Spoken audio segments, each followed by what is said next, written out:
Okay, last week we did numbers 10 through 6. I shall now gift you all with my top 5 movies of 2016. Here we go.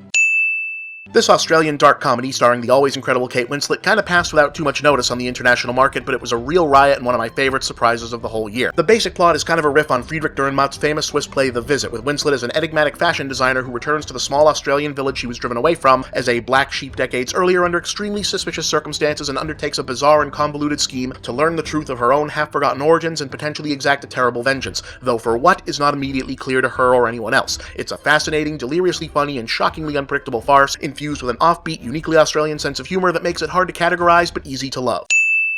Yeah, I know I've already talked about this one once before when most of you shamefully ignored its brilliance over the summer, and now we're going to talk about it again. It's Christmas time in the late 1970s Los Angeles area. Russell Crowe is a bloated, self-hating psychopath thug for hire who teams up with Ryan Gosling as the world's worst private detective to solve a convoluted murder conspiracy involving porn stars in the automotive industry that's either the biggest case ever or completely meaningless, because the real point is that Shane fucking Black is the writer-director, which means it's a badass, awesome trip of a movie. If you haven't seen it yet, what the hell are you waiting for?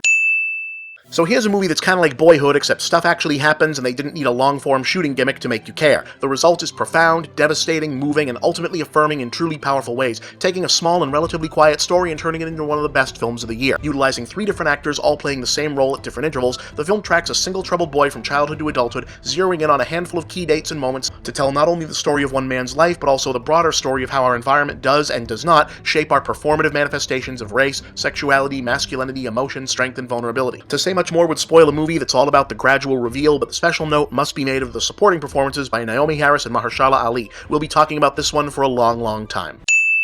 Sometimes cheap, hyper-stylized, and nasty is the order of the day, and the high-end, deliberately lurid shocker doesn't come much nastier than Nicholas Winding Refn's Neon Demon. The flick is just a hell of a thing, a swirl of madness and beauty, stirring together everything from the fashion world to hammered horror to showgirls to Dario Argento and Jess Franco. It's creepy, it's sexy, it's horrifying, and it's even darkly funny, with easily the most gorgeous cinematography and most haunting musical score of the year. Yes, I'm being deliberately vague because watching this without really knowing what you're in for is basically the year's best prank to play on yourself, but it really is an unforgettable experience you'll be dying to share with everyone else as soon as it's over.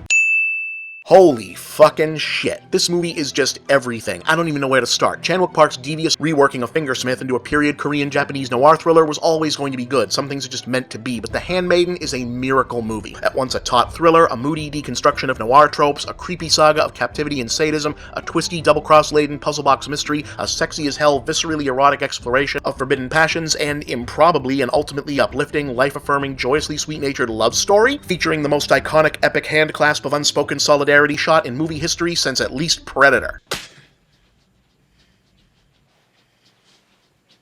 What begins as the story of seemingly naive protege of a slick con artist being inserted into the lives of a wealthy, eccentric, and his emotionally withdrawn niece as part of an elaborate gaslighting scheme quickly reveals itself to be a genuine web of intrigue that twists and turns on an axis of men who think they've got women completely figured out, learning too late they probably don't know anything at all. To say more would probably give away the game, but it's all spiced up with gorgeous camera work, a haunting score, dynamite performances by Kim Min-hee and Kim Tae-ri, and a show-stopping, boundary-breaking marathon sex sequence that also turns out to be an absolutely vital and necessary moment of character definition. This is everything in the kitchen sink virtuoso filmmaking, and there wasn't a finer example of the form all year.